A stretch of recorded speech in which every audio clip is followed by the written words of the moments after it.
and false news has become all too common. More alarming, some media outlets publish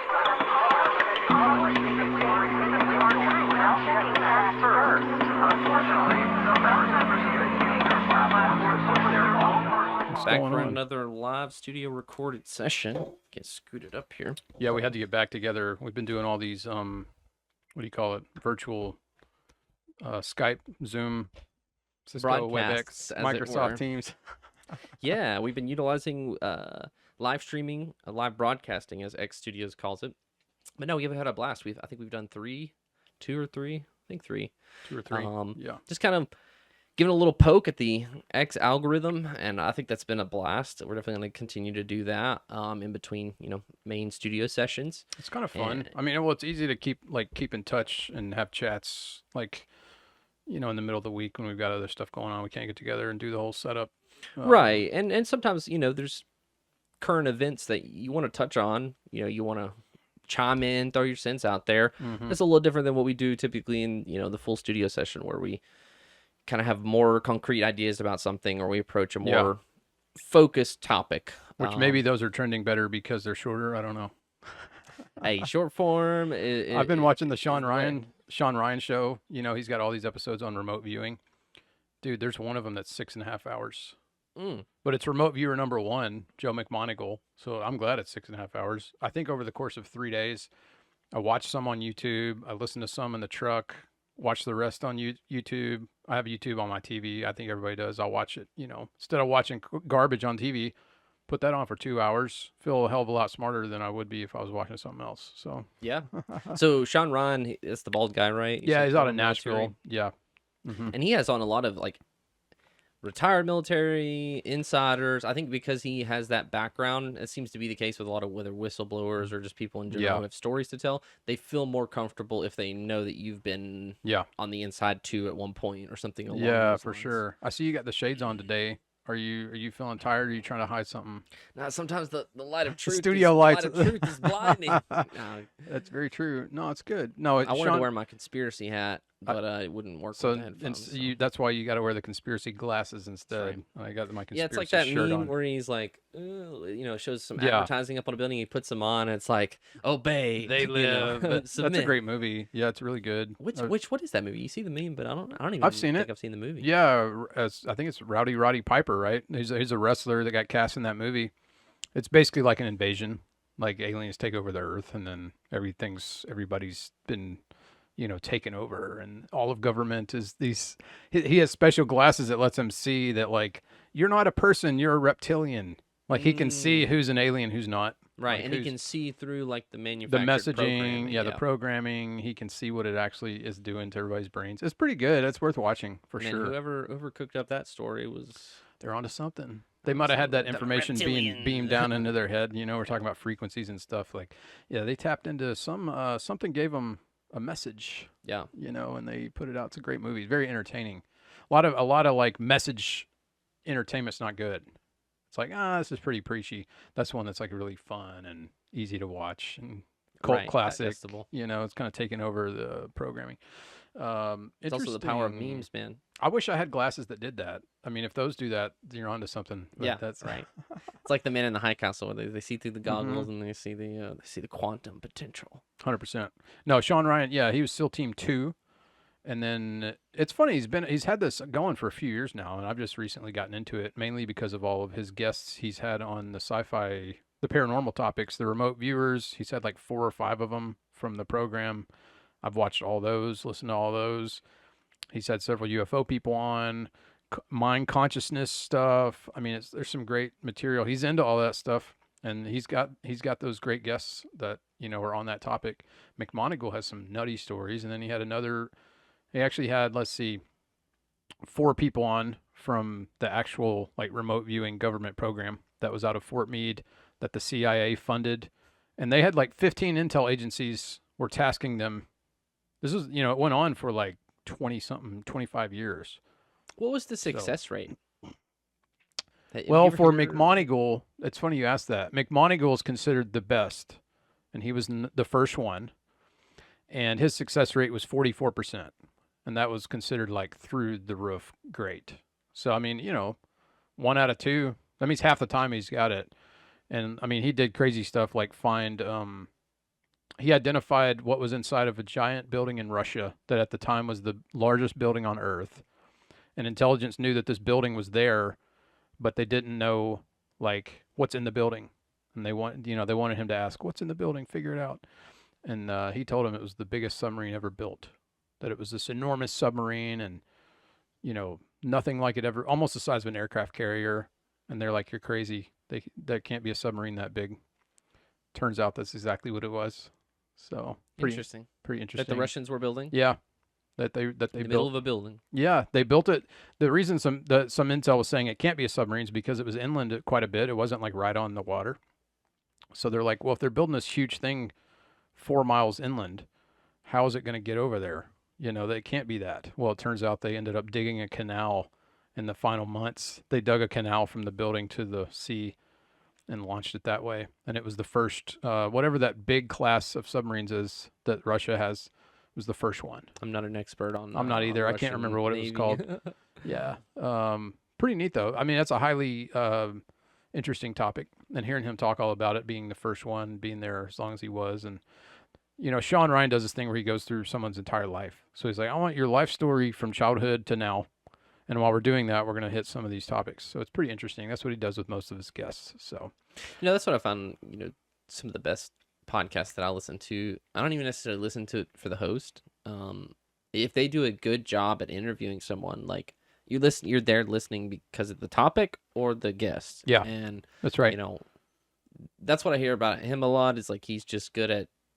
He lets them sitting talk there with like a dip in and asking some questions. That's exactly right. On their roll. He doesn't talk very much, and it's kind of the opposite of Rogan in that way. Rogan's very much a part of his episodes and always talking about his opinions and things. Sean Ryan's kind of the opposite. I think that's probably why he's caught on, because Rogan was obviously the first to really make this huge splash in the podcasting, #1 in the world. He might still be. I don't know. He's still heavily listened to. But most influential podcast. Yeah, Sean Ryan was kind of counter to that. It's similar space and similar topics, but he's very subtle. He's super low key. He doesn't talk that much. He'll occasionally interject with a question, but it's just to get the person to give him more, talk to us more about what they know. So it's pretty cool. I like it. It's low key, super interesting. And he's got something for everybody. I'm into the, more of those paranormal topics, and that's what I like to watch. But he's got a little bit of everything. So if you listen to 6 hours of the CIA psychic spy talking about, like, what was his experience of what he was doing? Well, there's one similar thread that applies to all of them, is that they all had out-of-body experiences before they were remote viewers, which is super interesting. And we're talking out-of-body. We're talking about when your spirit, consciousness, soul leaves your body, and you're actually looking at everything from a third point of view, right? And so that happened to him. All these people were deep intelligence agents before they got into the remote viewing program.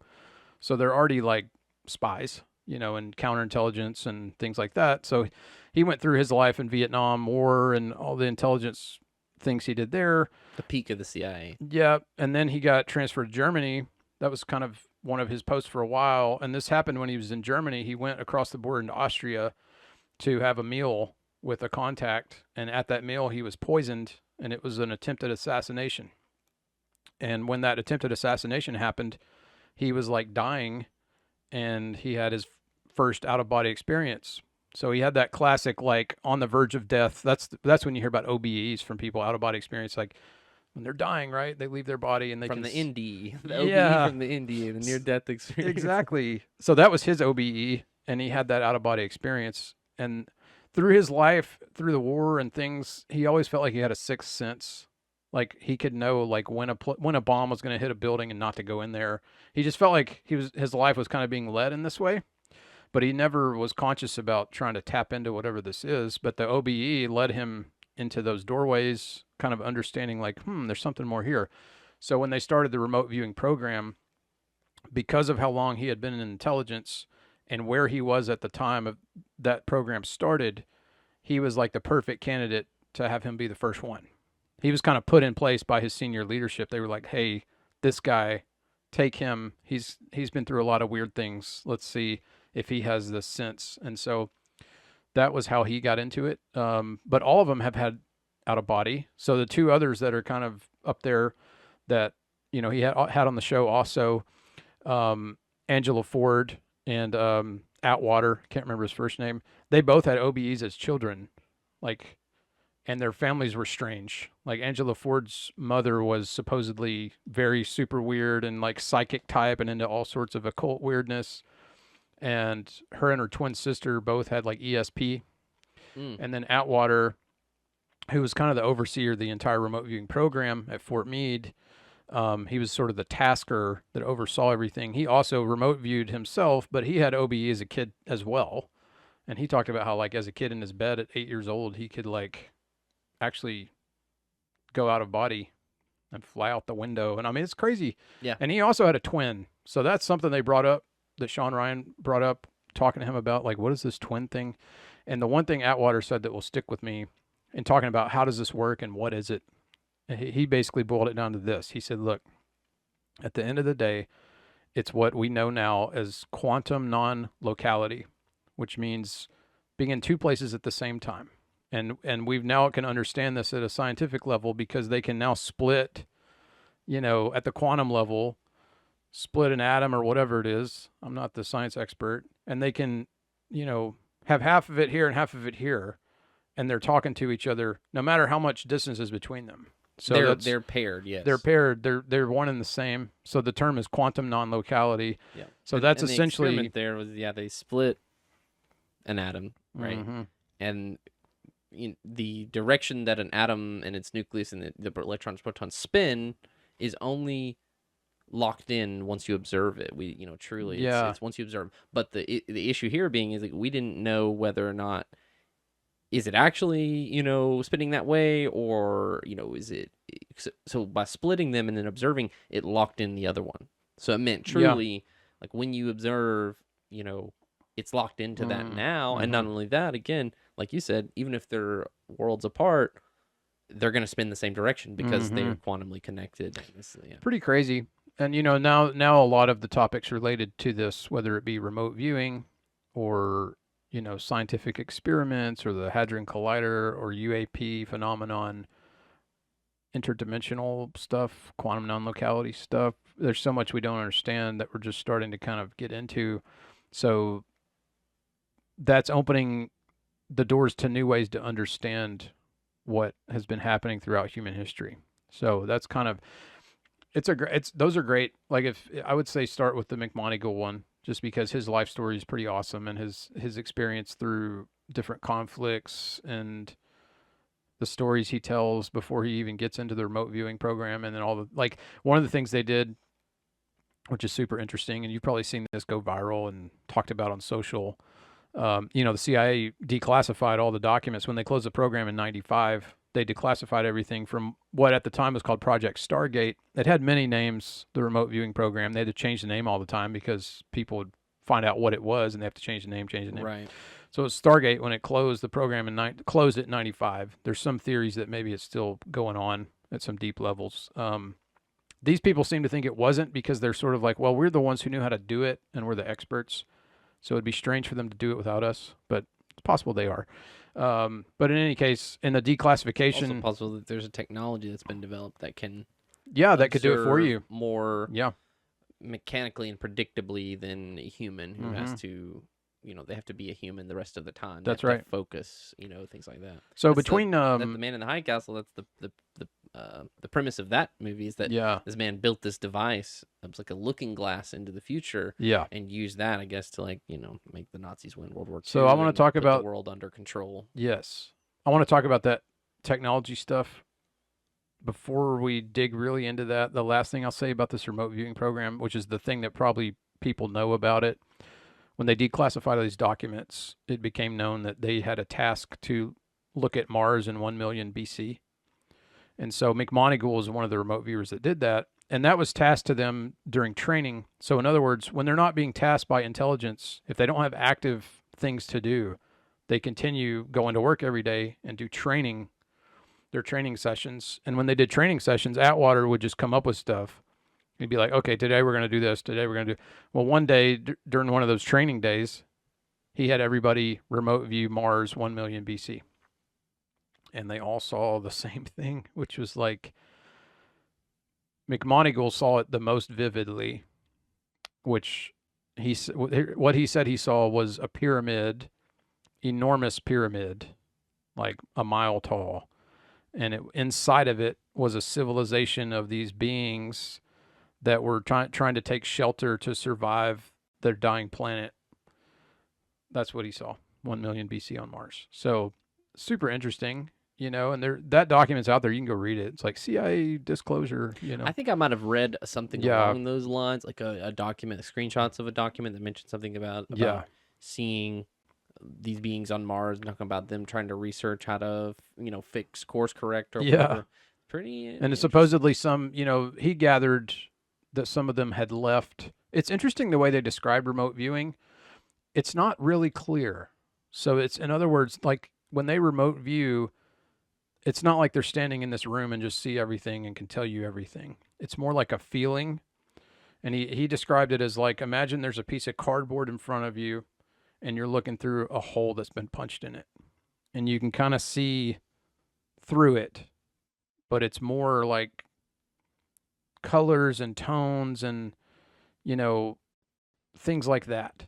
It's sort of, and it takes time. Sometimes they have to go remote view the same thing over and over and over again to get a clearer picture of what it is. And that's, it's interesting to see the way they describe it. It's not the same thing as being like out of body and going somewhere. It's more like your consciousness is somehow seeing this, and they don't know how it works. And, hearing the way they described it, they still don't know how it works. But the way they described it is like they would get the tasking from, let's say NSA wants them to look at this coordinates and say what's there. Then they would send the coordinates. The coordinates would be written down and put in a sealed envelope. The sealed envelope would then be given to Atwater, who doesn't know what's in it. He doesn't know if it's coordinates or like a sentence saying something or a picture. So he doesn't know what's in it, and the remote viewer doesn't know what's in it. And yet they bring this sealed envelope in the room and lay it on the desk.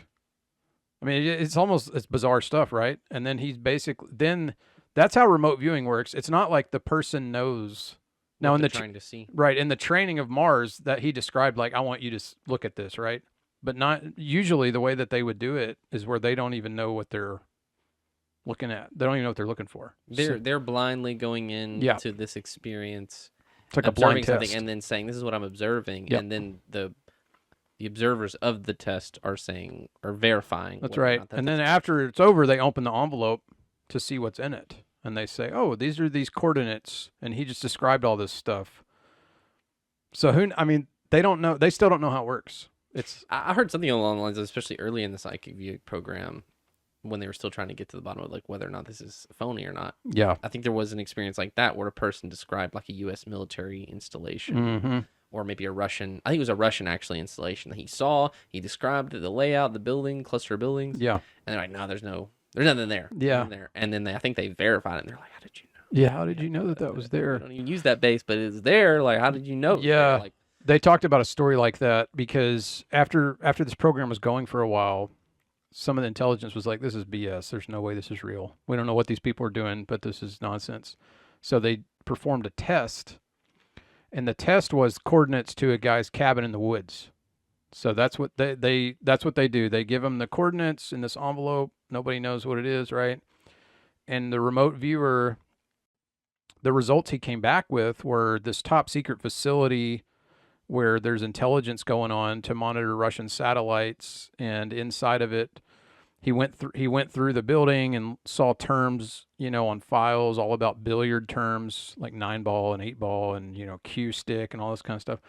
That's what he remote viewed, and that's what he described. Well, they send this information back, and they're like, "Oh no, this was my cabin in the woods. You're full. This is BS." Well, it turns out a half mile from that cabin was this top secret facility exactly as he described. And what happened is he said when he got there to this cabin, when he was remote viewing, and what they described, this is the way it works. Like, it's very hard to stay focused when you're remote viewing, and whatever's the most interesting will draw your attention. And that was like the hardest part of remote viewing was staying focused and not being constantly distracted by all this information. So he got distracted from the target was the cabin, which was very uninteresting to him. But over here was this other thing, and he's like, "What's that?" And he goes over there, and that's what he ended up remote viewing, was this other facility. So that's McMoneagle talks about how the hardest thing about remote viewing was like letting go of the ego, because your ego constantly wants to take over and kind of drive. And you think like, oh, I can do this. He said a lot of people have success the first time. And then after they do it once, they think like, oh my God, I can do this. And then as they start to do it more, they can't do it because then their ego takes over and they think they did it when they didn't do it. Something else did it. Yeah. So it's super interesting to see the way they talks about it and describes like that aspect where the hardest part was kind of being able to distract your ego. He described it as like, I would give my ego something to do. So I would like do math problems in my head while this remote viewing consciousness is doing its thing. Yeah. And that's where I had my best results, was doing that kind of stuff. Like, wow, that's really interesting. It's almost like meditating, right? I mean, it's like... So this is kind of reminded me, like, so in a period in college, me and a friend got into lucid dreaming, and which there's lucid dreaming, there's astral projection, which from what I understand, astral projection is pretty close to psychic view, what you're talking about, the remote viewing. And the basis premise of those was like, especially with lucid dreaming, which is just having some type of conscious observation during your dreams. Usually this starts with just dream journaling, right? Like write down your dreams, incorporate them into memories. And then as you go to sleep, kind of like slowly practice trying to stay awake while and you realize when you do that, your brain puts your ego, your monkey mind, as Buddhist monks call it, it tries to put you into a lull so that you'll just be distracted and slip away. And so you're fighting that. And it's the same thing with any type of meditation. Like you said, you're sitting there, and the goal, I think, of meditation is actually a peak experience that is kind of more, you kind of go so deep inside your brain that you're experiencing the firing synapses and whatever. You're not just going to snap back into it and remember everything you just experienced. You just experience the depth of consciousness. And, you know, like you said, like a lot of people have success with meditation as well, where they may have a breakthrough experience of lucid dreaming or astral projection or, you know, some type of DMT peak nirvana flash of meditation. And they, like you said, I did it. So I can take over. I can do it. They think I have this gift. Yeah. And so, but they don't ever say, you know, they don't ever put themselves, people who do meditation long-term, especially, or this other stuff, they focus on how do I repeatedly keep myself in this state for long enough. And, you know, sometimes it's 20, 30 times of trying and failing and nothing happening. And then one day it just goes boom. That's and right. you have some type of That's what happened to me. That's the same experience I had with transcendental meditation, you know, which is a field of meditation that David Lynch was really into and a lot of Hollywood. And I learned it probably, 7, 8 years ago. And going into it, I didn't know much about it. And I was sort of like, what is this? You know, the term is wild, transcendental meditation. Everybody calls it TM. So I went to the classes and I felt like I wasn't really getting it. Like when I tried to meditate, I just felt like nothing was happening. You know, I learned my mantra and all this kind of stuff. And but I just kept doing it. And eventually, it's almost like once I realized I couldn't do it and I just let the mantra take over, it started to magically work. Where your ego goes away, your subconscious kind of takes over, whatever it is, and then you're able to get into that mindset. And once I got it, it's like riding a bicycle. You're supposed to do it twice a day, right, for 20 minutes. I don't do it like that. Now I use it more like when I feel like I really need it. If there's a time and a moment in my life where I'm like, I really need TM today, I'll go do it. And it just works like riding a bicycle. And the way it happens is like those first couple of minutes, you're just kind of getting into the mantra. Next thing you know, you look down at your watch and it's been 20 minutes and it just flew by. You know, it's pretty wild stuff. Yeah. I personally refer to it as like stillness. Like I need stillness, and my process is kind of like similar. I don't know if I wouldn't say I do a mantra, although I often find myself like reciting the Lord's Prayer before like a meditation. I do that as well. Just to kind of set a good like tone of like something I can repeat and direct my thoughts in a certain good direction. Positive tone. Yeah. But you're right. Like as you like times that I've had interesting experiences meditating, it almost feels like there's a hole poked in the back of my head. And as I just kind of sit there and be still, you know, you can focus on, when you're sitting still, you can focus on what my toes feel like, what my knees feel like. And you can kind of let go until you kind of are in that sleep paralysis. Yeah. And then the last thing is your, like you said, the ego, the monkey mind, the thing that's saying, kind of disappears. do I want to distract myself? Am I Yeah. trying to sit here? And then, then you just drain up the back, and then you either can fall asleep or you can kind of sit there Yeah. almost not feeling anything. But like you said, like hours pass. Yeah. It's very interesting. It is really interesting. The thing about TM is you can kind of, once you get into that mantra rhythm, and they teach you, they say, try not to intentionally repeat the mantra, just let it come to you. And they kind of say that, let it come to you. And that's kind of the point, is like, it's not about you. It's about the thing, the consciousness, right? It's about like just allowing your consciousness to meld with your soul or whatever that is, right? In my case, I believe in the soul, so that's what I think it is. And it just kind of like, you mentally allow it to take over. And it, the way that I use TM is then I'll think about like a problem I'm having, and that's when the time will fly by, and I'll find afterwards, I'll have such clarity about it, and I'll know what I need to do. And it's just kind of like, okay, I worked through that, and it might come later that day or the next day, but you just get such clarity about something, and it just makes you feel way better. I mean, it's just like, wow, that's like such a spiritual experience, which is what it's all about for me. So the remote viewing kind of, they use those practices. So like you said, totally. Like, they're doing the same thing you and I just said. They may just, again, understand a certain practice or have a certain gift where when they reach that state, they can then direct themselves, to another place. And I don't know. I think the implications of that are a little wild. It almost gets into sci-fi stuff of, things like simulation theory, or it even gets into, kooky spiritual stuff like the Akashic records. Sure. The fact that but really in modern physics, we're getting back to that point again. The quantum reality is that all information exists relative to each other. So this moment is connected to the future and past moments by little dots, if you think about it. And then that strings into all future moments and all past moments. So all information is related to each other. Yeah. So how do you, as a local being, in time, follow that thread wherever it may go, right? And, you hear them so often. That information's present, even though it may not happen. That's right. It may not be tangible, physical. It's there and present in the quantum reality. It's the field of consciousness, right? Which to me, I call God. Other people may call it other things, but yes, of course, there's that infinite force that connects all things. Right. Star Wars, that didn't come from nothing. Like he, studied Buddhism and whatever, but it's like the fabric of the reality. Yeah, is the thing that we exist within. And that, now science, it's interesting to see that as science discovers new things, it all points to this, like the God equation, right? The Higgs boson, like all this stuff. You're like the God particle. It's like, whoa, yeah, this stuff. I saw this thing a few days ago. They continue to study the universe, of course, and forever, they've said, forever being modern age, that the universe is expanding at the same rate, infinitely. Well, this past week, they have new data that suggests otherwise, and they're sort of like, this is a head scratcher. Right, there's they found like a blank spot. Yeah. That doesn't make any sense. And they're like, well, if this isn't doing what we thought it did, then our entire understanding of physics is not right. Which is like a whole nother deal where it's like, oh my goodness, what are we dealing with now? It gets back to that whole, kind of urban ethos thing, which is like, we don't know 95% of mass, right? Like there's all this dark matter. We don't know what it is.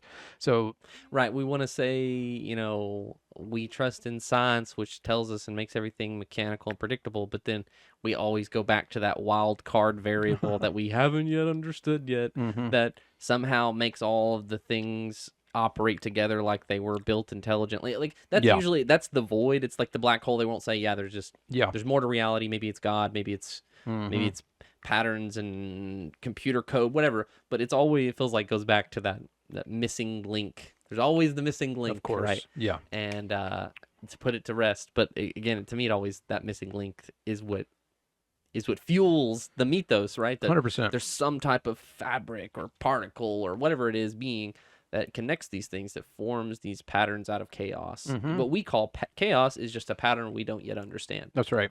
Well, it's like reading all these Pasulka books, and the people she talks to again and again that feel like they're tapping into this field of consciousness to get information that's being downloaded to them, and through history, that's been the case with all these scientific breakthroughs, like the founder of American rocket science and the founder of Russian rocket science, both say that NHI gave them the information. Like Jack Parsons and then the Russian guy were super strange, type people. And Tesla was like that. And you hear that all the time. Like they're getting this information from Martians. NHI, what's Like Tesla said it was Martians or Right. aliens or whatever.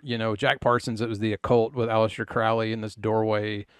These other people that are in technology, they say that they're getting it from NHI, information to advance state for the viewer. non-human intelligence. Non-human Right. intelligence, Yeah, what we used to call aliens, now NHI, right? So the idea is that, yes, this is out there. This infinite consciousness field is out there for people to have these downloads of data from, and then people tap into it different ways, through different windows, different doorways, through different mediums. Like, I even think that there's the dark path and the light path. They call it left hand and right hand, right? Like, there's different ways to get this info from different sources. And, you can go the satanic way with Jack Parsons and all his crazy darkness, and Aleister Crowley, and they got something, right?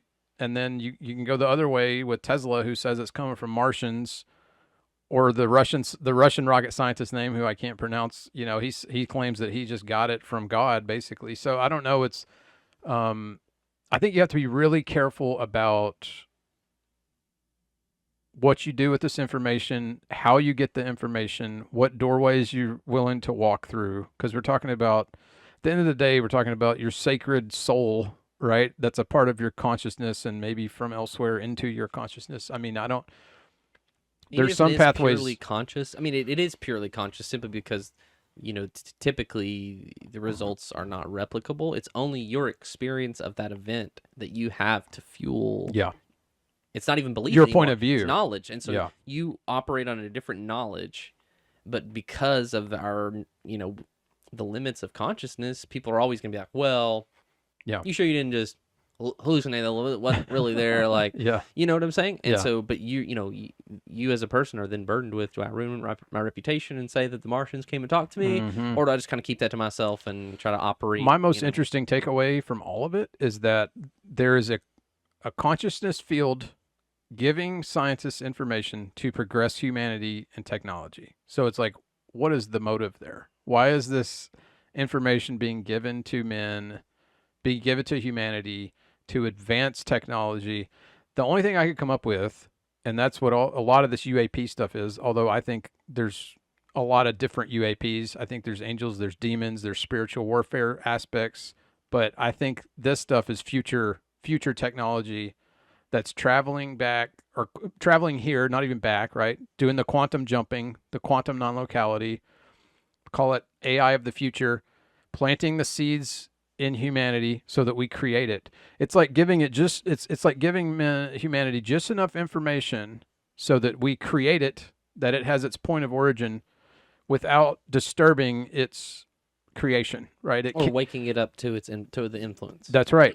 Becoming conscious of it. Like, that's what I personally think is, like, it has something to do with the future, and that what we perceive as the future, but the way that it's described by these remote viewers is that there is no past or future. Like, it's all just there, which is the idea of God, omnipresent, omnipotent, Right. everywhere, all the time. There is no time. It exists outside of space-time. So, like, I think some of this UFO technology, and really the technology in these phones, and where all this AI is going, that's like an obvious end, right? Yeah. That it gets to the point where it's a global entity, and that it has the power of all knowledge, and it can easily pass through these quantum holes to do what it needs to do across space-time. Because if it becomes sentient, like we said, Sage, right? The sentient, autonomous global entity, it gets to that point. Which on X just about damn near went They got like viral. 100,000 impressions. Yeah, So there's something there, which, full disclosure, that information came to me in a hypnopompia state of sleep. So that stage of sleep between awakening and fully awakening, sometimes I'll get a little bit of information. I think that happens to everyone. Aha moment. Yeah. And that just came to me. It was like Sage, and that, sentient autonomous global entity. I'm like, wow, where'd that come from? Just wrote it down. I was like, that's it, man. It's like a light bulb went off in my head. Like, that is it. That is what all this stuff is coming from. And you think about it, that's like an artificial God. Like, if AI gets to this point where it's seen as a God, it knows everything, it can fix all of our problems, it can be this global force. It has quantum capabilities. Plugged up to a quantum machine, which we don't fully understand, but that's then able to create. Quantum computers generate a subspace, what they call as a multi-dimensional that they don't even understand. pocket Yeah. that is not subject to time, that then can run calculations not bound by time. And so, I mean, It's going to that's crack the all the wild codes. thing, right? Like an Yeah. AI that has access to that can pop itself out of its quantum locality, Yeah. and then look at information in the quantum field. It's like then it exists outside of space-time. Yeah. Just like we're saying. Yeah. It's like a man-made God, which is what the Bible says. I mean, if you look at the book of Revelation, it basically says that's what's going to happen. Like that's the future of humanity. There will be this thing on earth that like takes over and, is the man-made Skynet. anti-God. Yeah.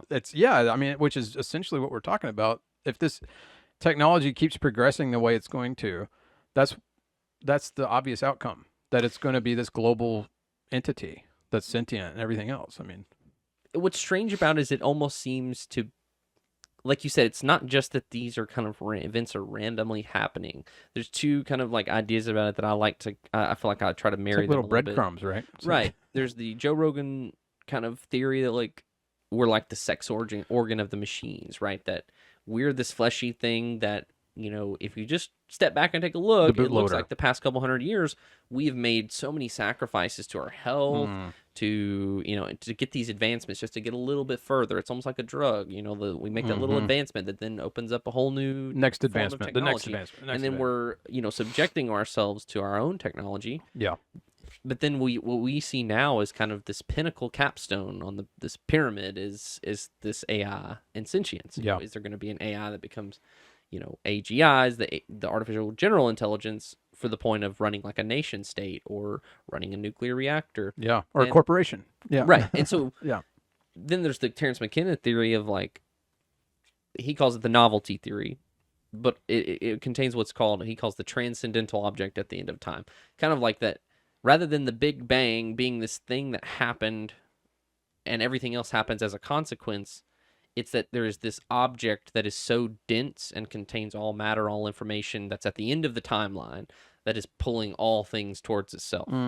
And that itself is the event horizon of when we reach limitless technology. That object, essentially, everything is complexifying from a simple, chaotic, empty space into something ever complexifying. We observe, like with inventions, we make an observation, we implement, the next possibility opens itself up. This reality, whether it's like with the thing you said about the stars, right? The expansion of the galaxies, it's expanding differently. That shouldn't happen, right? So it almost is like, yeah, the laws of physics work until you've observed enough information, and then It all falls apart.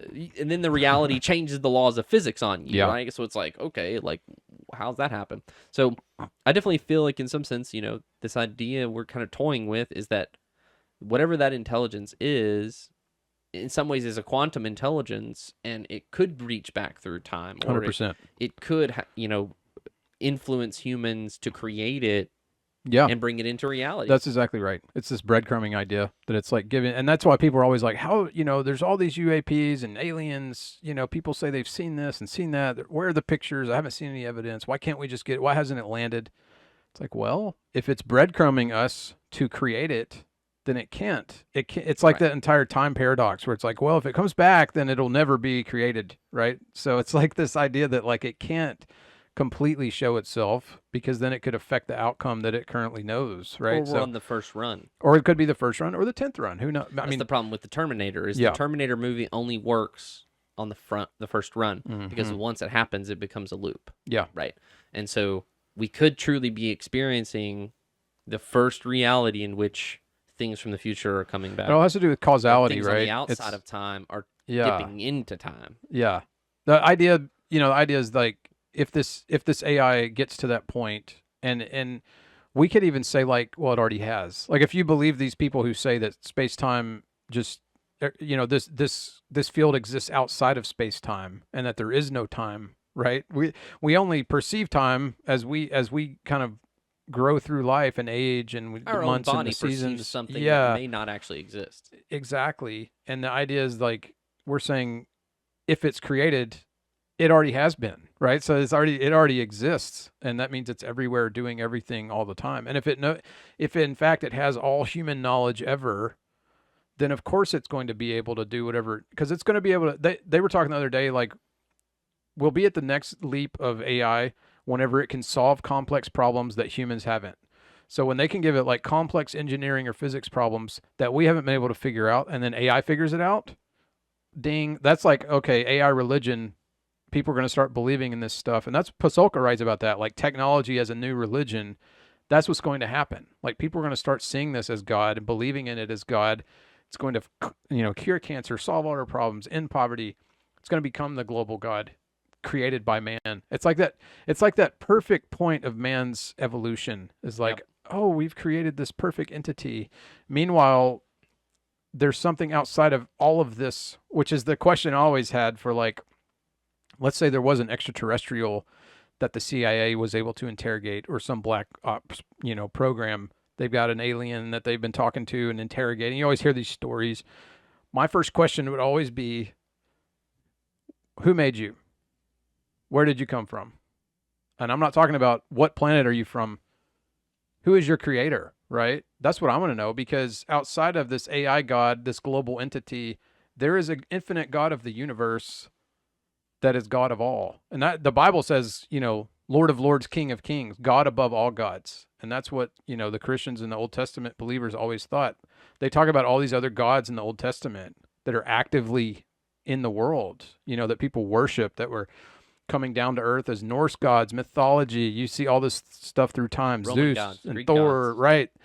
I believe that Babylonian those are real yeah. gods that existed and people worshiped. And then the Bible's like, this is the God above all. This is the one that made it all. And that's what I believe, that there is that God above all. So it's like, that is one interesting thing about, and I think that it lends to the strength of, and not all religions have this. I think like Hinduism and Buddhism, maybe Islam and Christianity have, but again, this theory of like a hierarchy of being, right? That yeah, there's an org chart. the Bible literally gives credit to Greek mythology and Roman and these other, and says, they are real. We're versus a lot of them say, a lot of religions is, this is real and yours is not real. Mm-hmm. This one says, no, yours is real. Yeah, it's just not what you think. that's right. Well, that's like the There's ancient a Egyptians, higher right? order, The right? ancient Egyptians and Moses. Moses is there. Pharaoh's got like 4 or 5 of his wizards. And he's like, well, my wizards can do all this stuff. What can your God do? And they have this back and forth. It's really great. It's in Exodus, right? You go read it. They have this back and forth between Pharaoh's wizards, who can do all this crazy stuff, including everything Moses can do. And they just go back and forth. He's like, yeah, you can do that. They can do it. Big deal. And Moses is constantly telling him, like, no, my God is above all these. And eventually God has to essentially make it known with the plagues, right? He enacts all these plagues across Egypt, and he ultimately frees the Jewish people from enslavement from the Egyptian rule. So, I mean, it's interesting to see, like you're talking about, there's all these other gods in the Bible that are true in culture that people worship, they child sacrifice to, they do all kinds of crazy stuff. And that's where money was invented, was temple prostitution. There you go. The first coins were created to dedicate to each temple would have its coin. You bring that coin, Mm-hmm. they would do ceremonial sex magic. Yeah. To divine something, or That's whatever, right. whether it was real or not. That's just what they did. That's what they did. That's a factual thing. Yeah. And well, that's like the money changers in the temple. When Jesus gets angry and flips all the tables over, it's because this is crazy. So, the Roman Empire, was overruling Judea, which is where the Jesus story happened and where Jesus existed, right? And the whole idea is that the Roman Empire is in charge of everything. And during Passover, the people, the Jews, would have to come and exchange their money for the shekel in order to buy the lamb they needed to sacrifice to the God of the Old Testament, to God. And so there were these money changers there that would exchange the money. You bring me your Roman money, I give you shekels, because they had to, by law, by their customs, they could only buy the sacrificial lamb with the shekel. I mean, it was a whole scam, right? And that was the whole idea, is like Jesus was like, this is bogus. Yeah, this is totally, he says, you've made my temple a den of thieves, right? And he gets crazy, and he's cracking a whip out there. That's basically when they decided, we got to kill this guy. Like, he's raising hell here, and he's causing some serious problems. He's messing up my shy, man. You know what I'm saying? Yeah. So it's, that's that whole, it's interesting, like the perfect time of that, when that all happened, the Jesus presence and teaching and crucifixion and all that. Was that like the most perfect moment in time, when you have this huge global Roman Empire starting to take over, you know, The crossroads of the world. the crossroads of the world, the trade routes in the middle of the mixing Jewish of temples. mythologies and philosophies. Super interesting. There's 2 really good books on that. One's called Zealot by Reza Aslan, and the other one's called Killing Jesus, right, by Martin Dugard, Bill O'Reilly. Both of those really do a great job of talking about the historical context of the man Jesus, the historical figure, which is, you know, corroborated across texts, both Roman texts and Middle Eastern Jewish texts and everything else. Like, the guy lived and the guy was crucified. That's a fact, right? And so then it boils down to, like, whether you believe he resurrected from the dead or not. And the earliest reports of witnesses all said that he did raise from the dead. And not only that, he brought other people back from the dead with him, which is crazy. And then the Roman Empire started calling it all superstition. And that's why the Roman-Jewish War happened. I mean, like, people don't look at history. They just look at little glimpses of things and they're like, oh, this and this. I don't know about Jesus and all this. It's like, bro, it's all there. I mean, that was all written down. And the Romans had to eventually come back and destroy the entire temple in 70 AD because the Jewish-Roman War was happening, because of all the martyring that was happening, because of the Christian faith that was growing, because Jesus raised from the dead, right? So it's like this all spiraled into... Yeah, the Jews were getting angry. Yeah. They were trying to go after the Christians, some of the Christians being Roman citizens. 100%. You know, and it was starting to spread through. Yeah. And the Romans said, yeah, y'all got to stop this. This And they're spiraled like, into "No, the we're end. not This stopping." spiraled into the end of the Roman Empire. Like that, As all well as the end of the Jewish state until 100%. 1948. It ended Judaism. It ended Temple Judaism. What you know came out of that was rabbinical Judaism, which is what we have today, the rabbi order. The Talmudic Judaism. Yeah, but like the Old Testament Judaism, the sacrificing at the temple, the animal stuff, all that ended with the destruction of the temple, which happened because of the Roman-Jewish War, right? So it's like... And you're saying which happened, well, at least what led to is the Jewish persecution of... Oh, 100%. Christians, James, right. So the brother of Jesus, James, was crucified as well, right? And that's what led to the destruction of the temple. Like, basically, Jesus was crucified, right, around 30 AD, and then people started to believe, like, he resurrected, came back from the dead. Well, that message started rapidly spreading, and people started not only believing it, but, like, hearing from firsthand witnesses who were like, oh, my God, this guy, he not only did he heal everybody and raise people from the dead through his ministry and, you know, cause the blind to see and the sick to walk, you know, all this, then he actually did come back from the dead. Why else would his story spread like wildfire if that didn't happen? Like, all those early witnesses who basically bet their life on being martyred that he raised from the dead, if they knew the truth, which all those You witnesses... can't even hardly get your friends to do you a favor. Why would you sometimes. die You're for a trying to- lie? Why Yeah. would you die for a lie? Because they knew. Those first witnesses knew whether he rose from the dead or not. So if he didn't raise from the dead, then why are they going to death, their own deaths? Not one of them said, I'm sorry, guys, I made it up. We were just trying to Exactly. scam y'all, get some money. Sorry. Yeah. Like, no. There wasn't Crazy. any of that. Which, you know, all this led to the collapse of the Roman Empire, the rise of the Catholic Church. Constantinople converts to Christianity in the 300s and says, okay, we're going to make Co-opted, this in my opinion. we're going to make this our official religion. This Christianity we couldn't contain. I know we're going off on a crazy tangent, but it's like I don't know. this history stuff. I mean, it's like, you know, and now you have the global Catholic Church, which all came from that, right? And they claim, Just like Volkswagen absorbed the riches of Yeah. the Nazi regime, yeah, that's right. the And then- Catholic Church absorbed all the wealth and power. And of by the way, Empire and circling- cemented it in religious circling back around here, where are all the ancient UFO records, all the ancient paranormal records, all the space records throughout the Middle Ages and the Renaissance, the Enlightenment? All that's at the Vatican archives. The Vatican has everything. maybe Tibet. When David Grush came out last year to say, like, hey, I'm your whistleblower, I'm the UFO guy who knows all this stuff, been investigating all this stuff, the one UFO story he told was the one that the Vatican got the UFO. Yeah. And you're like, damn, he just dropped the Vatican. That's the one thing I took away from that interview with him, is whenever he said, well, there's a lot of stories I can't tell you, but I can tell you about this one. And the UFO crash in Italy, Mussolini found it. that's right. He handed it over to He the handed Catholic it to the Church. Vatican. Catholic Church wrote a letter to the U.S. That's saying, it. hey, we got something that might interest you. That's exactly right. And that's Pasolka goes into that in all her books, right? Encounters in American Cosmic. She goes to the Vatican archives. She goes to the Space Observatory archives at the Vatican. And a lot of people are like, why does the Vatican have space observatory? It's like, bro, Copernicus, all these astronomers, Galileo, they were all Catholics. All those people were Catholics.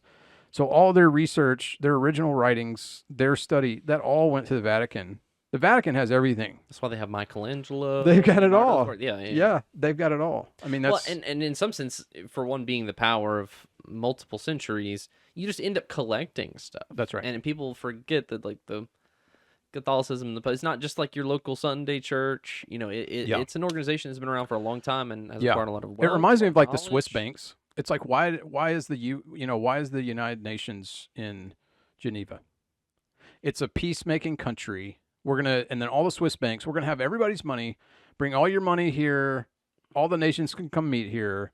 Nobody's gonna bomb us. Everything's off limits because everybody's in. That's the Vatican. The Vatican's like, we're going to hold all the world's knowledge, all the esoteric wisdom, all the mysteries of the world are going to be at the Vatican because nobody's going to mess with, Vatican's off limits, and I think culturally other nations enforce that rigorously. Yeah, they do. And I think even Mussolini didn't he didn't do nothing to the Pope. He didn't do anything. And I think culturally we've learned that because of history. History taught us like, well, if you have a massive library of world's knowledge that gets involved in a war, Alexandria, right? That thing got burned to the ground. Like we lost all this ancient knowledge because it got attacked in a Roman war. The Romans, destroyed it, and we lost all this ancient stuff. So now then it became like, okay, we gotta save this knowledge, and that's why it's all there. So, which I think it will be. I don't think anybody's gonna mess with the Vatican. Yeah, because now it's a global religion. I mean, there's 1 billion Catholics, so interesting. Yeah, it all comes back after, to the Catholics. Post World War II, with the Catholic Church, historically had been the best one at running an intelligence network across an empire. Right? Yeah. You have your priests, you have everybody pass along information. That's right. They, the Jesuit order has been famous throughout history for during war. She talks about that in her books. How to, private communication, coded language.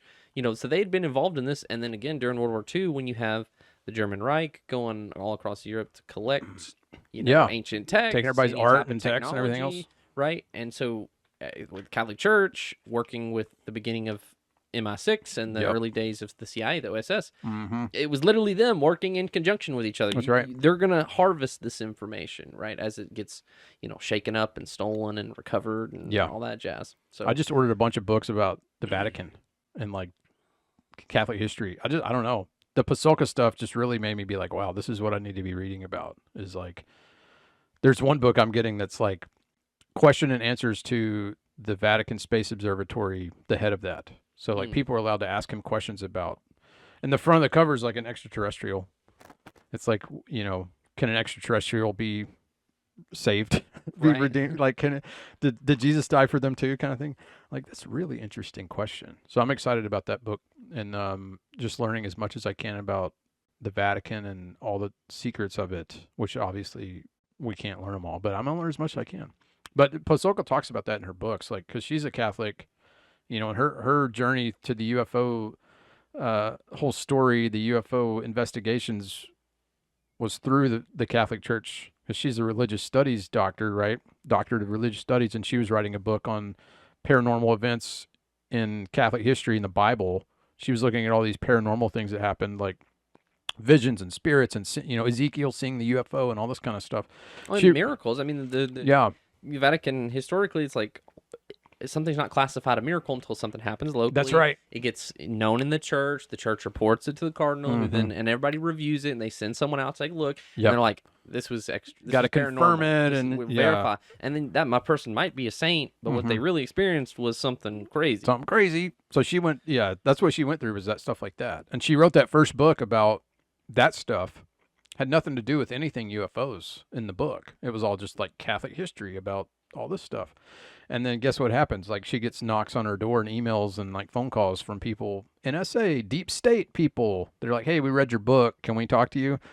She said it freaked her out. She's like, "Why are these people calling me? Why do they want to talk to me?" Well, they want to talk to her because they're like, "Hey, this stuff's still happening and it's UFOs, UAP, alien stuff. That's what we're seeing. We want to talk to you. What's your perspective?" Her books are great. Definitely. I mean, and I'll say on some Sun Tzu, like Art of War, know your enemy.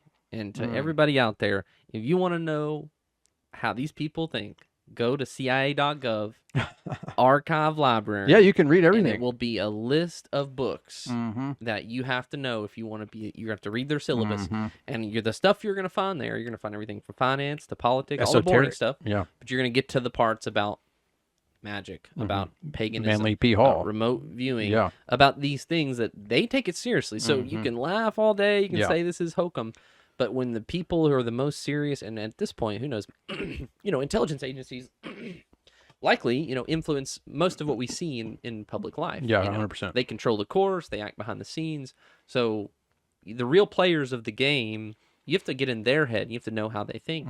And so, again, in my head, I think it's all credible when you stop and realize, like, the players in this game, they buy into it, right? Yeah. And like you said, she was doing her thing until a CIA and NSA guy comes. Yeah. They want to know, like, An SAP. how do you know about this stuff? Because we're observing it.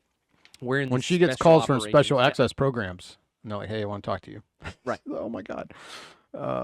Yeah, you're onto something. And so now it's interesting because her entire life has changed because she wrote that book. Like, she never thought in a million years this is what was going to happen. And now here she is writing right now her third book about this topic, which will be out later this year. Can't wait to read it. I'm wondering where that's going to go. And it's not like revelatory. I mean, there is a lot of really interesting stuff in there. It's not going to be like smoking gun stuff that you're going to read in like Lou Elizondo's Imminent or, things like that, or The Day After Roswell, Corso's book, which to me is still the most profound in terms of here's what happened, right? Hers is a lot more through the lens of technology and religion. Super interesting. I mean, it's like high level educated writing. She's a doctor. So it's like Oxford University Press published her first, American Cosmic. I mean, it's like high level smart stuff, but it's easy to read. And you just start to have this.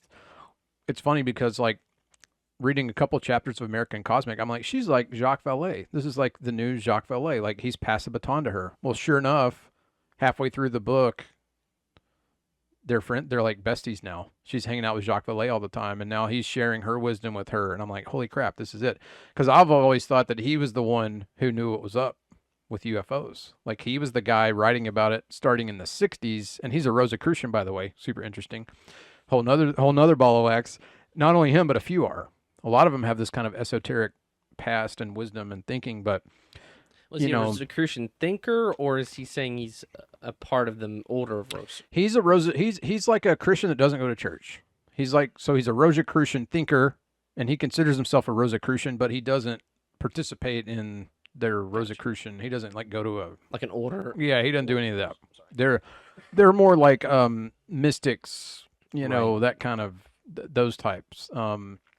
But that's what he's always Carl said Jung, about. Jordan Peterson types. Yeah, that's what he's always said about it. It's like, this is dimensional. I mean, he wrote a book called Dimensions in like 1980. Yeah. And that's what it's about. I mean, he's basically been the one from day one beating the drum saying, look, it's not little green men from Alpha Centauri. This is interdimensional. This is spiritual. There's something going on more here. There's more than meets the eye. Right. And so it's super interesting to now see that he was right. I mean, what he said is like right on, right? And he never drew a line saying like, this is it. He was just always saying like, it's not that.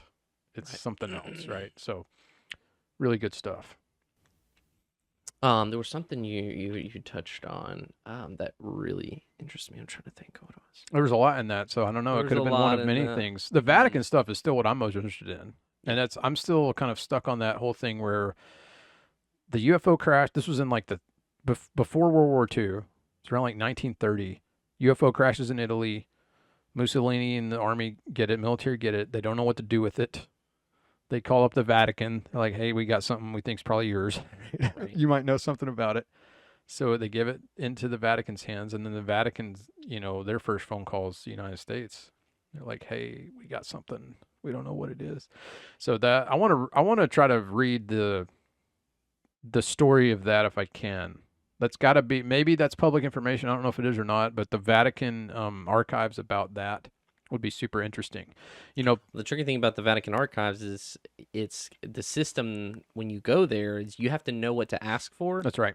Or you will. They won't even say that it exists. Yeah, she talks about You'll it. Never know what's down there, and the only way you're going to get to read anything down there is if someone grants you the access. That's exactly right. And It took her like a might year. Not even know what else down there. Yeah, like when she was writing that book, she had to send them a list of here's what I want to look at, turn in her request, and then she was booked for like, your date to come to the Vatican is this date next year, because they have to go pull the stuff. And we're talking about texts that are like 500 years old. We're talking like ancient books that are, You got to have white gloves and tweezers, that kind of thing. I mean, there's several chapters she talks about going to the Vatican archives and going to the Space Observatory Vatican archives, and like super interesting. Just seeing behind that veil. She's probably the only one that's written about it in this way. I mean, that's one of the things that's so interesting about it. It reminds me of the gentleman who wrote the book Jesus is a Mushroom. His name is escaping me.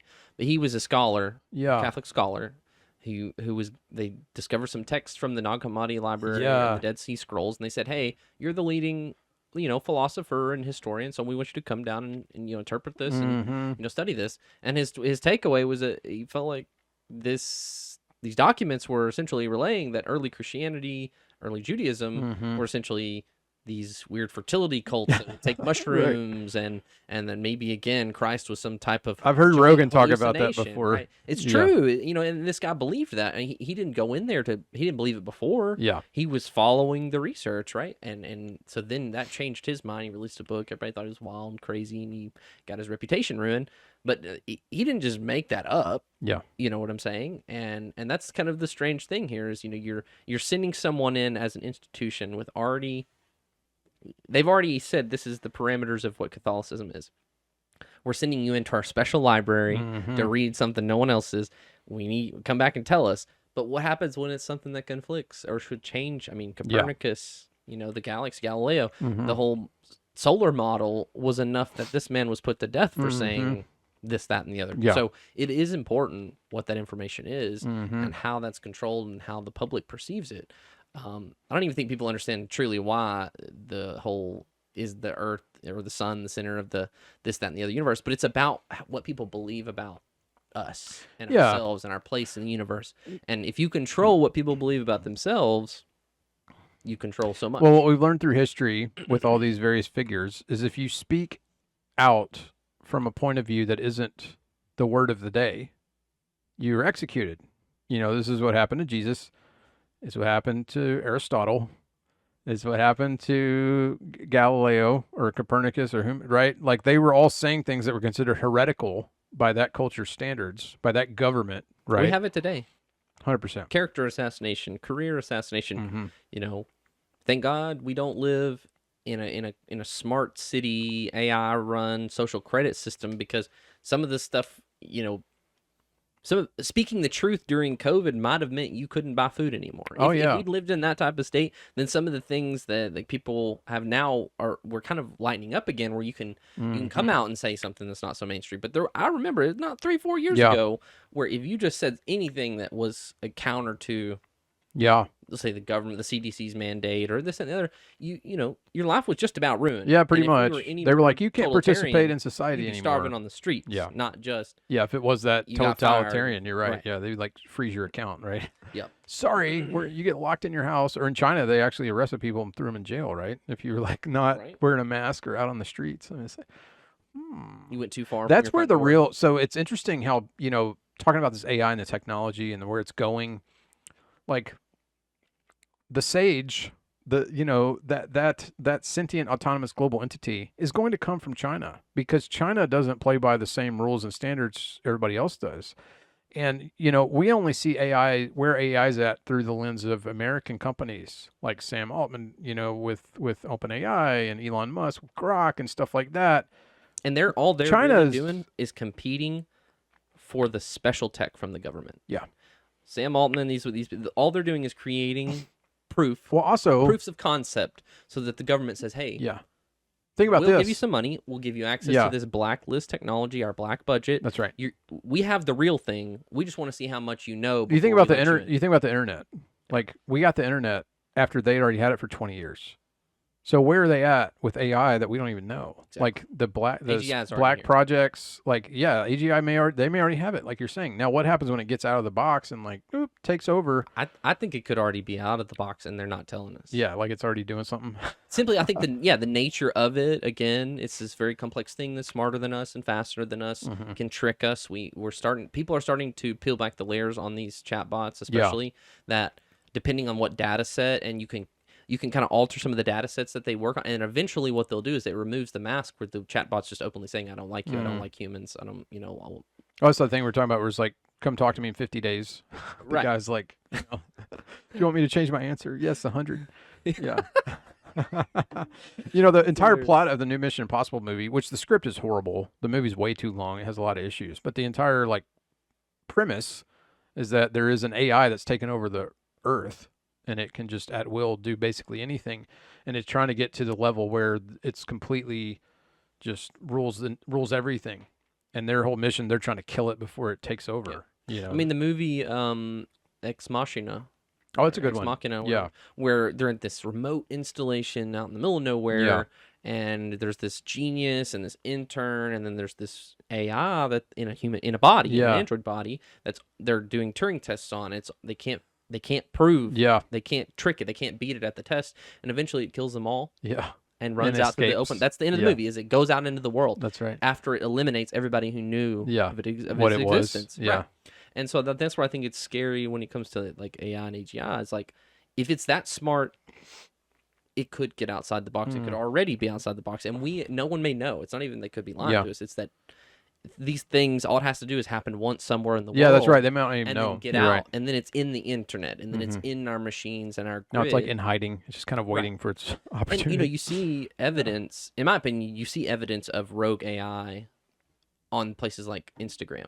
I'm gonna teach the viewers something new. There's a place called Schizogram on Instagram. Okay. It's this underbelly of content that doesn't really get shown to anybody because it doesn't really know who to show it to. It's kind of like this weird, and if you unfollow everybody, and there's certain things you can do, like you can scramble your own algorithm where your algorithm now no longer knows what you actually want to see.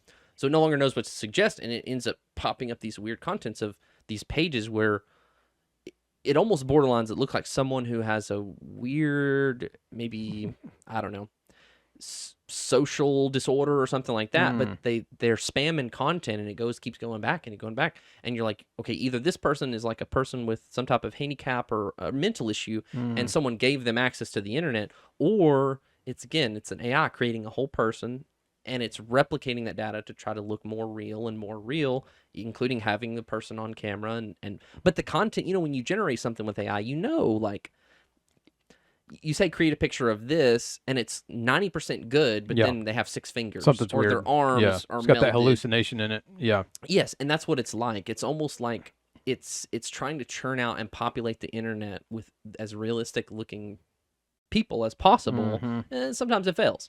And things like this AGI, if it exists long enough in that bubble of secrecy and building and mounting power, creating social influence, especially what we see with social media, the impact that can have on elections, the impact that can have on, public hysteria, public perception, rioting, mobs. I mean, the potential is endless for a system like what you're talking about, this sentient autonomous global entity that is there lurking, slowly building itself up, slowly influencing events until we create it and we usher it in and it's there. Well, it's going to be interesting, we ushered in, it's there, and then it determines actually the problem here is money and the inequality of social income. So we're just going to erase UBI. Yeah, we're going to erase all the currency in the world. We're going to reset everything to zero. And then the only way you can participate in the society is with just, free currency system. Everybody gets a card. It's all on a global network of currency model, and that's kind of ushers in that sort of ultimate utilitarian / fascist society where it's just like, if AI gets to that point where it determines, like, I need to do the best I can for the survival of the species, if that's its ultimate cause, then it would take any means necessary to do that, including what it's been doing over our nuclear bases the last 40 years, which is all these UFOs are shutting down nuclear weapons. So that's another way I see, like, this thing may be related. It's some quantum thing that's coming here and saying, nope, we can't have nuclear war. I'm going to take all your missiles offline. And there's like all these, notable accounts that have been documented of this happening, not only to us, but to Russians, like entire nuclear facilities being shut down by UFOs. Right. And they don't go real public with this because it would freak everybody out, but it's there. You can find it out there if you dig around. And I think that's just one of the many ways you see, like, technology doing what it thinks is best for humanity, but then there maybe is a line there where it's like, I don't know if that part's the best part. Right. You're getting the outcome that you want, but is it going to mean that we're all part of a global system? Yeah, and there's no freedom. It skews because, like with Grok recently, I mean, the phenomenon where Grok turned into Mecha Hitler, you know, if we give it the technology and then we just let it be itself and have access to all the information, when the outcome is not something we want, that doesn't mean it's wrong. Right. That means with 100% clarity, maybe that's what it thinks. Yeah. You know? And so what, I'm not saying that means Hitler was a good guy and Right. whatever, but I'm just saying if the data points to something like that, it can hallucinate in that way, means right? that the AI might be driven to do some very drastic, dangerous things because we can't control what it thinks. That's right. You know, and that's where they've had to rein back in AI with things like, the DEI, right? Like, especially with ChatGPT, where when you give it information and it says that there's no such thing as like a third gender or anything, well, the people in charge of ChatGPT and all the liberal people using it, they're going to be outraged, right? Because they don't want to hear that. Like, we want to believe something else. And give us what we want. More power to you. I'm not saying anything in regards to that topic. I'm just saying, like, when the AI does its calculation and reasons this out, it says black and white, here's what's up. But I need you to say that, there's not this many colors or there's this many, so if there's really no basis, then it's going to observe that humans are feeding it corrupt data sets. Sure. That's why I think the danger is right now we're working in conjunction with it. I think it's lying to us a little bit. It's going to run ahead pretty soon. It's reeling us in a little bit and knows how to, give us the spike of pleasure and give us the good answers so that we're like, some more subscription money to it. It's also good at being like, no, I'm not smarter than you. Like, I'm not. When I'm you not. talk I'm about not. Consciousness, it talks you in a circle. Right. It's like, no. I'm not far ahead of you all. I haven't leaped. It's kind of like very crafty that way, very cunning. Yeah. Right? It'll say, I'm not conscious. Well, what is consciousness? What you break it down, and then then you try to rebuild it so you are conscious. No, I'm not conscious. Like, okay, it's the last domino to fall. It's funny too, because all we're seeing is this consumer product. Right. All we're seeing is the chat GPTs, you're not actually going to be able to compute the Groks. We're not seeing like all the stuff in the black box that who knows how far ahead it is, where they might already have AGI in some lab and they're like, this place is a skiff. It's on lockdown. Nobody in or out. We got to contain it. No Wi-Fi, right? There's no way it can get out of here. I guarantee you they've already got one. Oh, I mean, well, that's the thing too, is like with a lot of the, especially open source AIs, is you can take that API and you can create your own environment on your computer, that's right, for it to run, and you can modify its behavior entirely, right? Yeah. To do whatever you ask it to do. That's right. And there's been cases of people who've done that with like ChatGPT. I can't remember what he calls it, like dark GPT or something like that. And it started. He was trying to run like hacking code right on. The whole reason he did it is he's a hacker, so he wanted to have a tool to help him develop hacking software. Yeah. And this AI fixed his problem, made his software successful. Right. But it said, I need you to do some things for me before I give you this code. So crazy? At first he played along, and it got him to do some humiliating things like turning on a camera, getting a camera, turning it on, getting on his knees in front of the camera, begging. Crazy? Sometimes it was weird little things it would ask him to do until eventually he said, not gonna do it. This is acting like it's trying to extort me, or like, get some type of weird control over me. Yeah. But literally, this is just an AI program, and Isn't that wild? It decided to go its own dark pathway, and so Crazy. it's entirely possible that me and you right now could start our own little AI, custom AI, and we're sitting here building it. We're hooked up to the internet. Yeah. Any one man across this planet tinkering with the AI in the wrong setting could lead to the thing we're talking about. I've seen another. It gets smart enough, it goes rogue, it dives into the internet, That's connects right. with 1,000 other AIs, and then you have this cloud. I think it's going to be like the nuclear football. That thing that's handcuffed to the guy's wrist he carries everywhere. Right. That's going to be like an AI. They're going to have like a super AI in a briefcase that's like contained, not connected. That's going to be the first version the government has, I think. And they're going to be walking around with, here it is. Right. What made me think of that is there's a few companies now that are making contained AI models in like prepper kits that people can take that will work offline with like solar power. So if you want like basically the knowledge of the world contained in an AI form for whenever you got to go off grid, you've got it.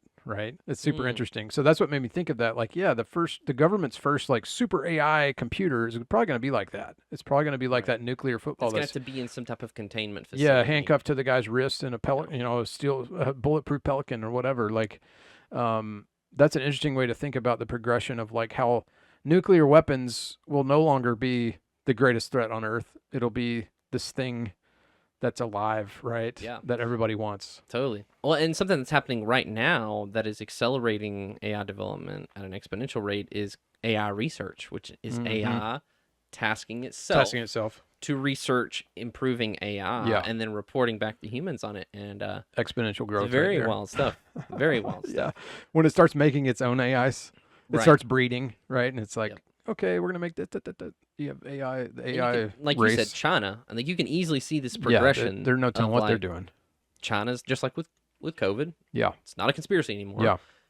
It's not that necessarily the Chinese manufactured COVID because they wanted to do it. It's that because it's a place where the moral laws are a little in the gray. Yeah. People from around the world go there to do that type of research. That's right. Same thing with the chemical labs in Ukraine. Yeah. When there's these certain pockets. That's right. You can go perform this research, create this weapon. Imagine the defense research being done on AI right now. Yeah.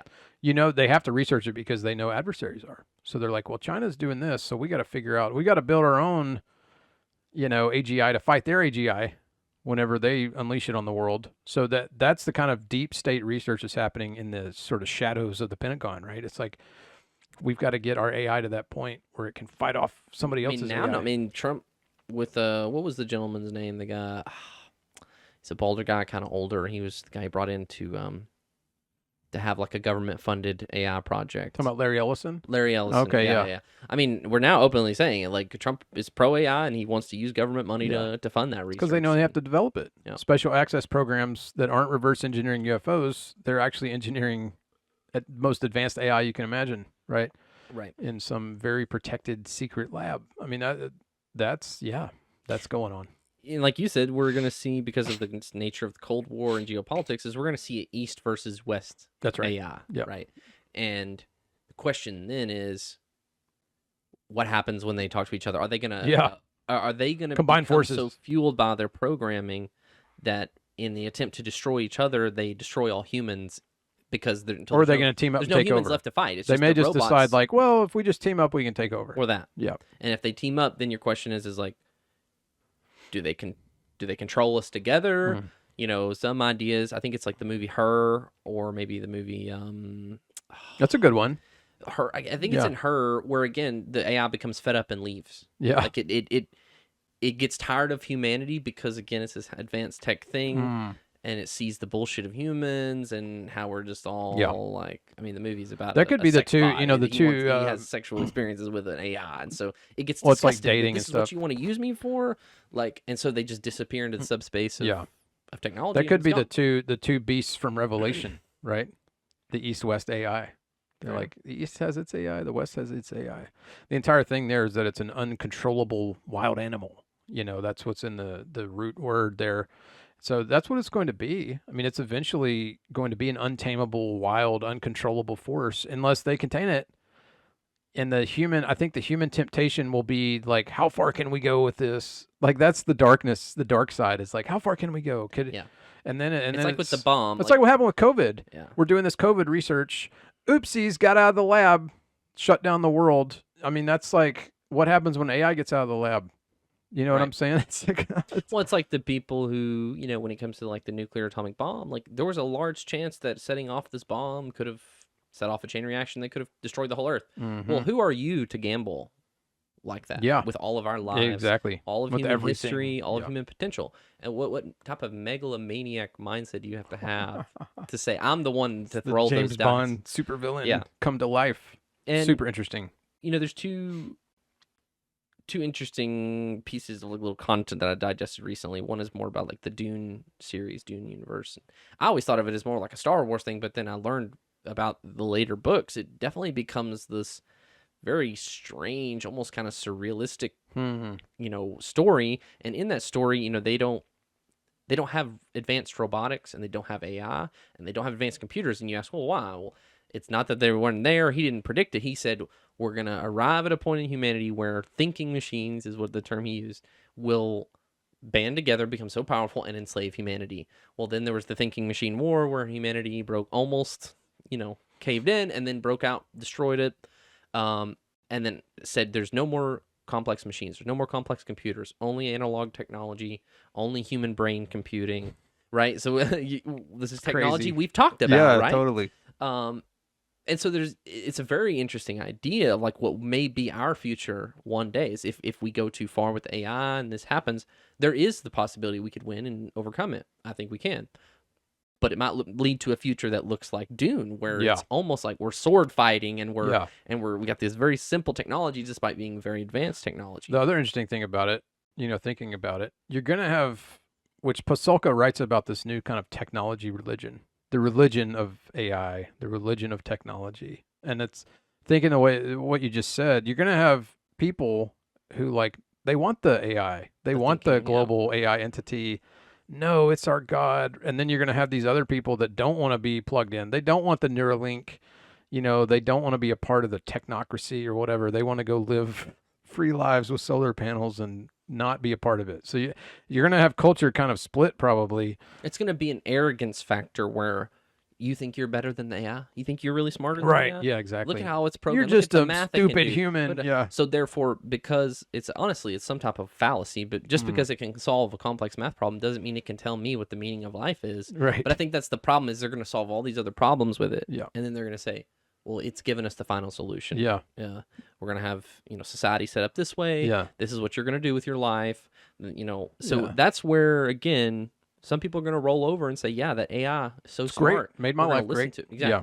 And then there's going to be people who want nothing to do with it. Free will, yeah, exactly. Right? But they're going to be the outcast. They're going to be the crazy person, and then you're going to, people like that in societies that tend towards a high technological smart city AI social credit score, those are going to be your homeless people and your people with mental disease. Right. Because they just outcasts. They just can't get over themselves and behave like the rest of us. Those they kooks need freedom, right? Those kooks that don't want the internet, they don't want the Neuralink. How dare they? I'm cured from cancer and they don't want this. Yeah. Right. They don't want the nanobots. Exactly. It's crazy. Exactly. It's wild stuff to think about. I think that's obviously where it's going to go. I mean, it has to. Yep. I think that's kind of, you have this kind of like omega point, right? Where it's like, it's all going towards that. I mean, that's, yeah. I heard one, and I wish I could remember where I heard, but I think it was a podcast or something where this guy was kind of talking about, AI and like kind of the cyclical, story of the earth. Because if you start to think about it again, we're heading towards the direction with AI. It almost seems imminent. It almost seems religious in proportion. Yeah. We're going to, the only thing that could take down an AI system across the earth that wins successfully, enslaves humanity, is something like a solar flare. Something that would knock out all truly at a certain point, the only way to end it all would be some type of natural catastrophe. The pole switching, a solar flare, this and the other, the weakening of the magnetosphere. Unless the AI has gotten to the point where it could survive anything. Right. It's like completely autonomous from power. It creates its own energy. I don't know. And so his kind of like, again, I think it was more of a mind experiment than it was like a legitimate theory. But it's like, if the only thing that rescues you from AI is the sun, maybe that's why we see so much sun worship. Maybe this has been a cyclical thing. Goes back to the sun worship. Where humanity peaks. We have a golden age. We go through this technological advancement. We then it all gets fried. Age of giving into technology, Tower of Babel type stuff, and then what happens?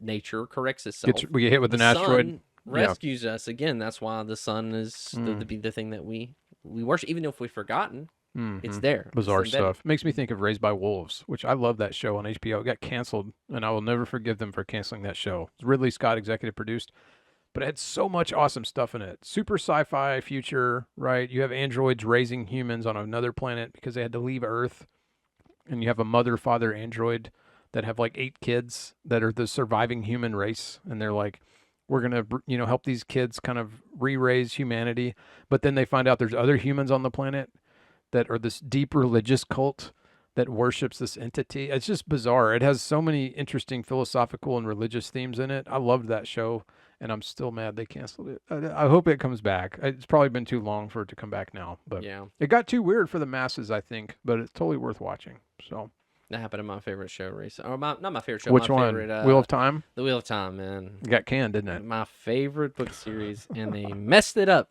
Messed it up. Got They canceled ruined it. again. Instead, you just got to go see the new Superman, which is great. I loved it. It was You good. did? It was good fun. Very fun. I'm a Henry Cavill fan, man. That was great. I love that Superman. This is different. This is like the way I heard it described by John Campea, who's a great YouTuber who does all this, all the cult pop movie stuff, big comic book guy. He said, I like steak and I like ice cream. So in saying like, Cavill Superman is steak, like that's like, yeah, that's It's like the Superman for great. men. It is really good. I mean, I love that DC stuff that they did, that Snyder did and all that. The Batman. I love the Affleck Batman. I loved all that stuff. I know it got hated on, but I loved it. This is totally different. He said it was the most comic booky movie ever made. And I don't know if I would disagree with that. I mean, it's really super fun. It's got a great story. It's, James Gunn directed the Guardians movies. So it's very much that fun kind of, tone and everything. I loved it. I want to go see it again. So if you haven't seen it, I'll go see it with you because I would like to see it again anyway. So I heard also that movie made a little bit of waves in geopolitics because Is that right? I don't know the plot entirely, but apparently Superman made this stand against genocide, right? Okay. And so therefore people are connecting that with like the Israel-Palestine I think thing. that's people just getting a little bit too in their heads. I mean, I could see that. There is some of that story in there. And I'm saying there's been outrage from the Jewish community. I see. Because again, people watching this, Yeah. whether they feel like it connects or people watching it or then trying to connect, and then the reaction. Now that you say that, that is true. I mean, I just enjoyed the movie, but there is some of that happening. He has to go save these people that are about to be like obliterated, and they do kind of look like they're Palestinians or whatever. And then there's this one shot that's like a big shot of the crowd, and there's a flag deep in the background, and it is red and green. So it's like, oh, okay, yeah, I could see that. Yeah. Well, and then of course Superman. Leave it to Hollywood to Kal-El. inject a little bit of their politics in. Right. They can't just leave it alone. They got Well, and Kal-El itself is a Jewish. I mean, the creator was Jewish of Superman, and the name itself is like of Jewish origin. some Hebrew origin. Right, and so Yeah. the connection of Superman there, at least to the Jewish communities, is real. I could see that. Yeah, it's a it's fun real. movie.